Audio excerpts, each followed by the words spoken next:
Ating winner naman mula po sa ating, saan lugar ito, baby girl? Santo Tomas, Batangas. Siya po ay nakatutok mismo sa radyo. Tanong natin kung kamusta signal natin dyan. 56 years old, dati po siyang messenger sa isang private company sa Paranaque. Ang misis niya naman po ay 62 years old at isang dating mananahe. Meron po silang dalawang anak. 31 at 29 years old. Sir Dante Daguta, tatay, good morning po. Yes, Ma'am Cha. Good morning, Sir Ted. Magandang umaga po. Kamusta po muna kayo? Ito, malungkot dahil nawalan ng trabaho. Ano po ba nangyari, tatay? Oo nga, dati daw po kayong messenger. Nagkasakit po kasi ako, Ma'am. Anong sakit po ito, Natake. tay? Tumaas lahat yung sugar ko, high blood, cholesterol, saka uric, hanggang sa hinatake ako ng vertigo. Okay po. So, vertigo. Oo. Tay, yung pong kawalan nyo ng trabaho, ngayong taon lang po ba yan? Kailan po yan nagsimula? Noong 2021 pa po. Ano po ulit, tay? Noong 2021 pa po ako walang work, Ma'am. Kaya yung panganay namin na anak, buti hindi pa nag-asawa yung nag-suporta sa akin sa pagkain. So, ang sumusuporta po sa inyo, ito pong dalagang anak nyo na panganay. Opo, Ma'am Cha. Oo. Ito Opo. pong panganay, nasa ang lugar po ito? Nasa Paranaque po, Ma'am. Nasa City of Dreams ng trabaho. Staff po siya doon. Staff sa isang kumpanya po, oo, COD. Opo. Oo. At yung pong Opo. bunso ninyo, tatay, nasaan naman po? Nasa Mindanao, Ma'am. Nag-asawa na, may asawa na. Oh, may mga apo na po kayo. Wala pa po. Oo. Bago lang nag-asawa last year. Oo. At kayong dalawa ni nanay lang talaga magkasama dyan sa Santo Tomas.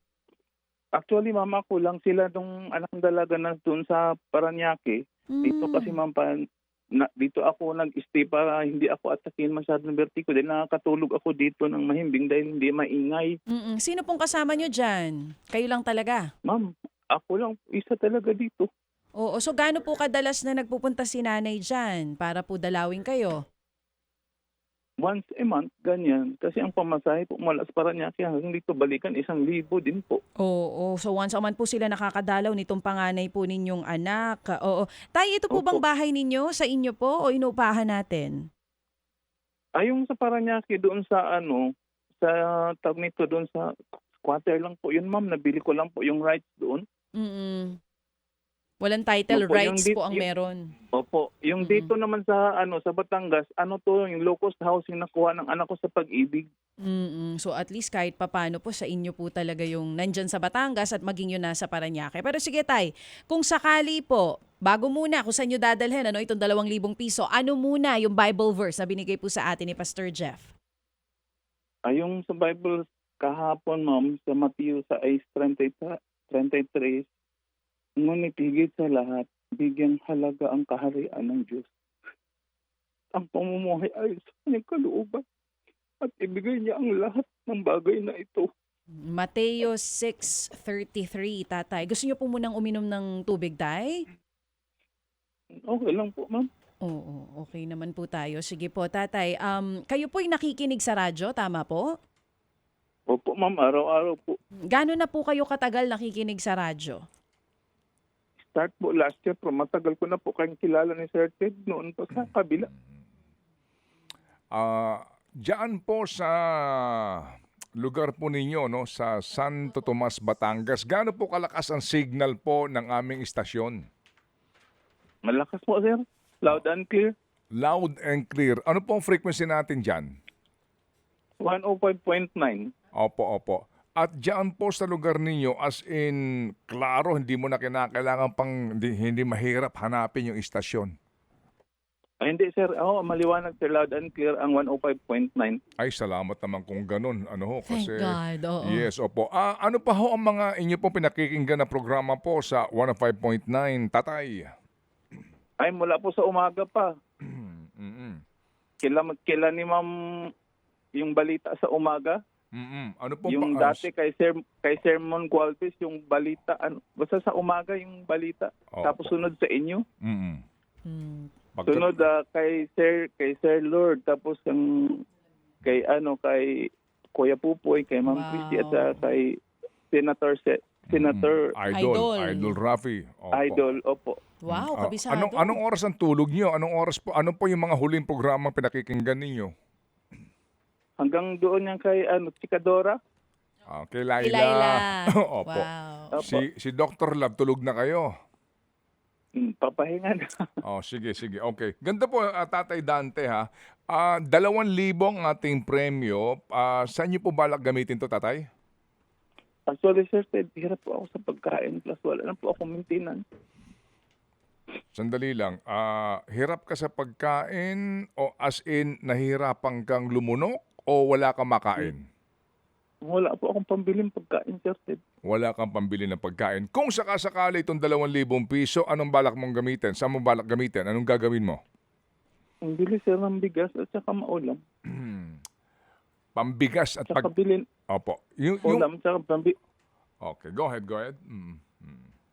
bigas po, sir, at saka ulam. At saka bili po ako ng gamot na Vitahistin para doon sa pag nahihilo ako. Okay, sige. So, gamot, no? Importante gamot at pagkain. Kung hindi ka ngayon natawagan ng programa, ano ang ulam mo ngayong tanghali? Ano pagkain mo, Tatay? Ayun, sir, nandoon sa lababo, nagmuha ako sa paligid ng talbos ng kamote.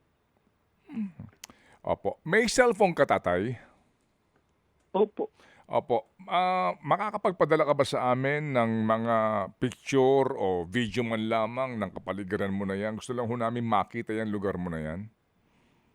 Opo. Oo, may kung sakasakali baka meron ka makikipasuyuan ha. Sige. So ganito, Tatay ha. Opo, hindi naman sa wala kaming tiwala o hindi kami naniniwala. Kung nakikinig ka sa amin araw-araw, talaga bang radyo ka lang, Tatay? Wala kang television diyan?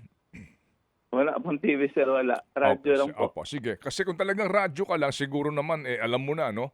Lagi naming hinihingian lang ng prueba. Alam niyo na, para din po sa tiwala po ng ating mga Happy Anonymous. Pero ngayon pa lang po, para ho sir. kasi kailangan mo ng gamot. Sinong bibili ng gamot? Ikaw mismo?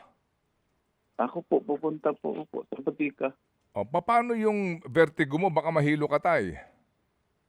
Ngayon, sir, kahit pa paano, medyo hindi na ako masyado ina-atake ng vertigo. Unlike nung bagong dating ako dito, sir, na alam mo, sir, kahit maglakad ako, nahirap ako maglakad. Oo. Paano mo nalaman na vertigo yan? Talaga bang yan ang ng doktor, diagnosis?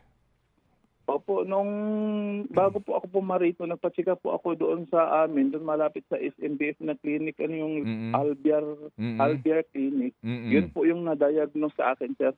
Okay. So talagang dumaan ka dun sa testing ng vertigo? Opo. Okay, sige. Ganito, Tatay, ha? Opo, kailangan mo ng gamot pang maintenance, kailangan mo ng bigas, kailangan mo ng pang-ulam, pagkain mo, no? Pati nga sustansya. Sige, ganito. Dodoblehin na namin to ngayon. Gagawin nating 4,000, ha? Pero hintayin lang po namin to. salamat. Opo.